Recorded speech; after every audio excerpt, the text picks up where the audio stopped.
Aujourd'hui, je vous montre les 10 indispensables de la randonnée camping. Suite à mon dernier vidéo de la montagne noire, j'ai vu que, Colin, vous êtes quand même vraiment intéressé dans le plein air.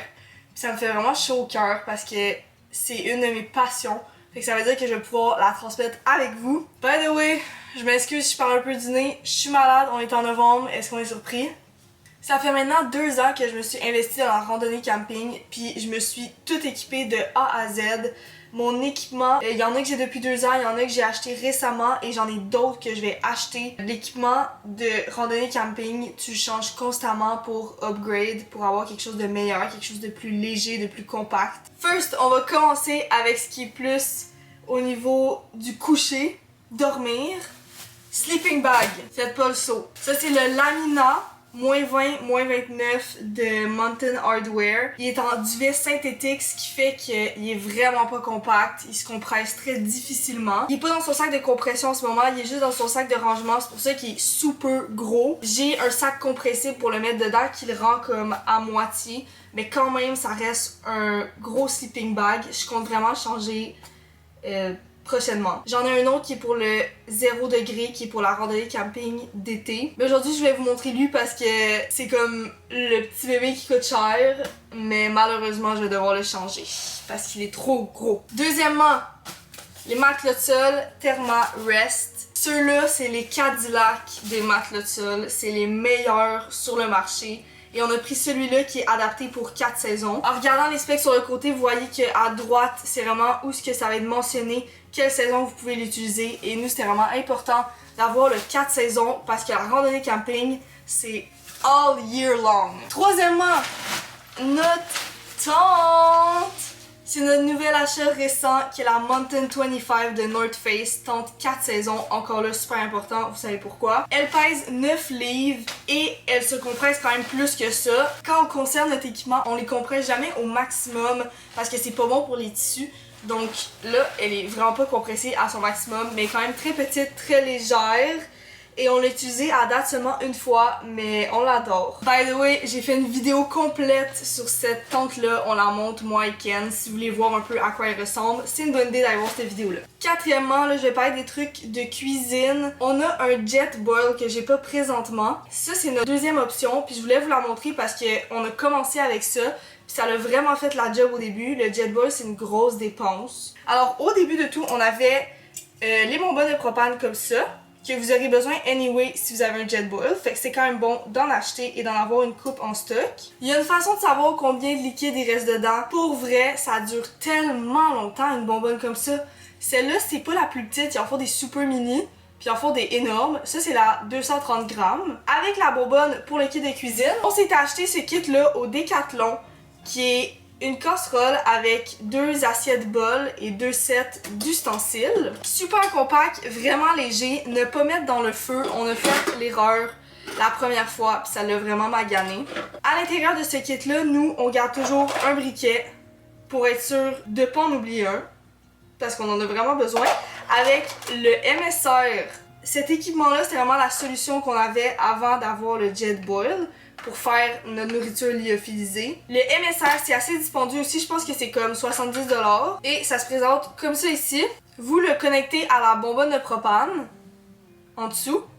Vous ouvrez la petite clenche ici, votre propane va sortir et vous l'allumez, puis vous mettez votre casserole dessus avec votre eau. Ça, c'est essentiel. Essentiel si vous n'avez pas de Jetboil. Et même à ça, on le traîne toujours, même si on a le Jetboil, au cas où il y a une défectuosité dans notre plan A. Mais encore là, c'est super petit. Juste ce kit-là ensemble, ces éléments-là que je vous ai montrés, ça se passe vraiment petit. C'est une bonne option si vous n'êtes pas prêt tout de suite à vous acheter le Jetboil. En restant dans la cuisine, en 5e place, on a la nourriture lyophilisée. Celui-ci que je vous présente, c'est les Happy Yak. C'est une compagnie qu'on adore, compagnie québécoise. On a goûté beaucoup de plats de eux et c'est toujours autant excellent. Ici, les amis, j'ai un spaghetti à la sauce napolitaine et ici, j'ai rien de moins qu'un risotto aux champignons fromage. Par contre, le seul hic de ces plats-là, moi je fais mes randonnées camping avec un homme qui mange beaucoup. Il prend une pouche à lui tout seul. Ce qu'on fait, c'est qu'on en amène toujours un de plus pour être sûr de pas manquer de nourriture puis manger à notre faim.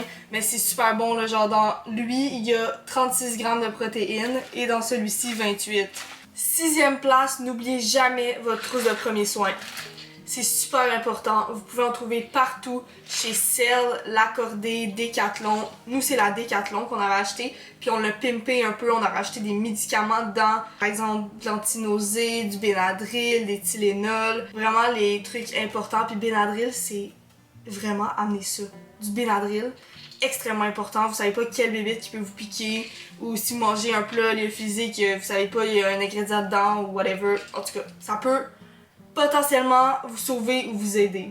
Donc, vous pouvez acheter ça dans votre trousse de premiers soins. Septième position, un canif suisse.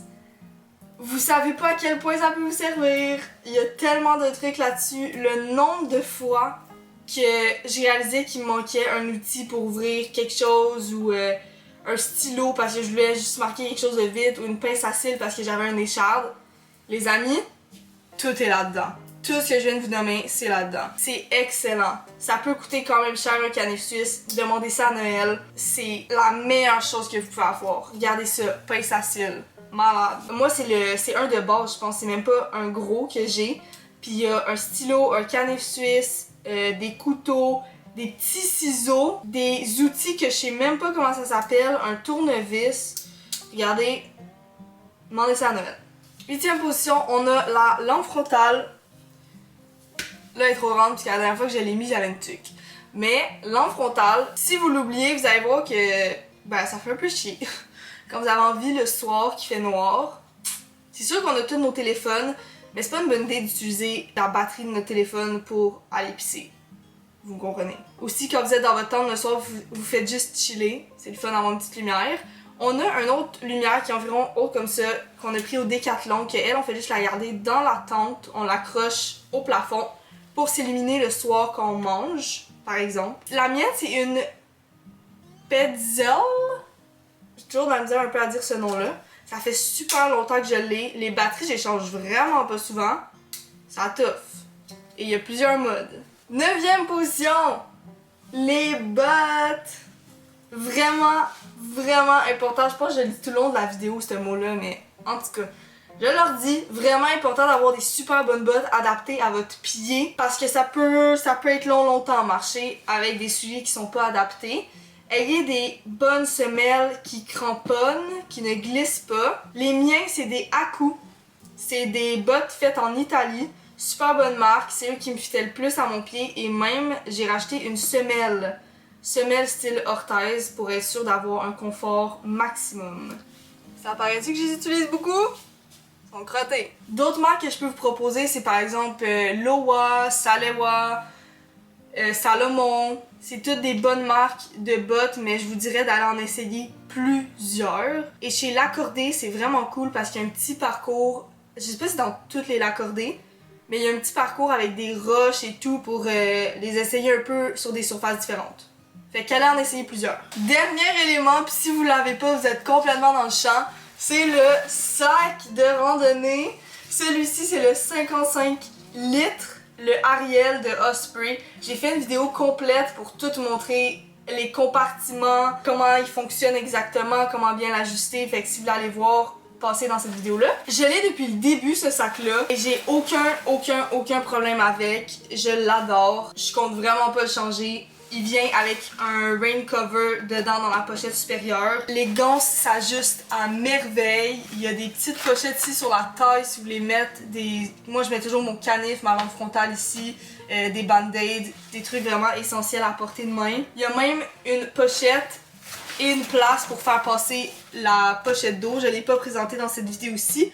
Mais encore là, pochette d'eau, c'est quand même super important en randonnée camping. Bref, moi c'est celui-ci que j'ai depuis le début et je l'affectionne particulièrement, je vous le conseille. Encore là, il y a plusieurs grandeurs, fait qu'il faut aller l'essayer en magasin avec des poids à l'intérieur. C'est le best. Ouais, ben c'est tout pour les indispensables. Dans cette vidéo-ci, j'en ai seulement nommé 10, mais inquiétez-vous pas, il y a plein d'autres équipements qu'il ne faut pas négliger, qu'il faut pas oublier pour aller en randonnée camping. Mais si jamais vous voulez que je vous les montre, vous pouvez me le dire en commentaire. Et merci de votre écoute! J'ai haï ça, faire des conclusions.